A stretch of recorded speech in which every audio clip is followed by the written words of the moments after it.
కన్నకుర్తి యువకులుగా ఉన్నప్పుడు మరి హైదరాబాద్ యూత్ ద్వారా మనకు సేవ అంటే తెలియదు, కార్యక్రమాలు అంటే కూడా అంత అనుభవం లేదు.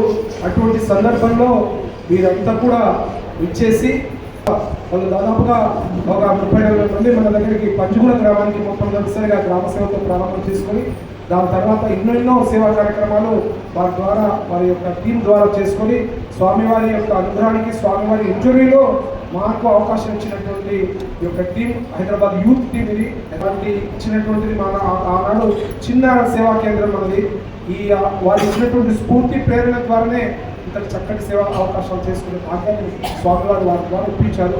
వారి యొక్క సంక్షిప్త సందేశాన్ని ఇవ్వాల్సిందిగా అభిప్రాయిస్తున్నాం.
సత్యసాయి బాబాజీకి.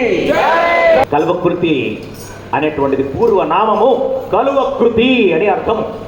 కలువ అంటే పుష్పము, కృతి అంటే కార్యం.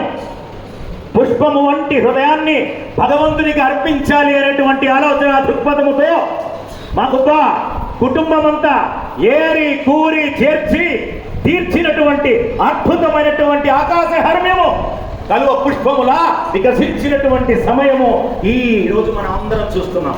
అలాంటి స్వామిని అర్పించుకునే ప్రయత్నానికి వేదికగా నిలిచినటువంటిది ఈ భవన సముదాయం.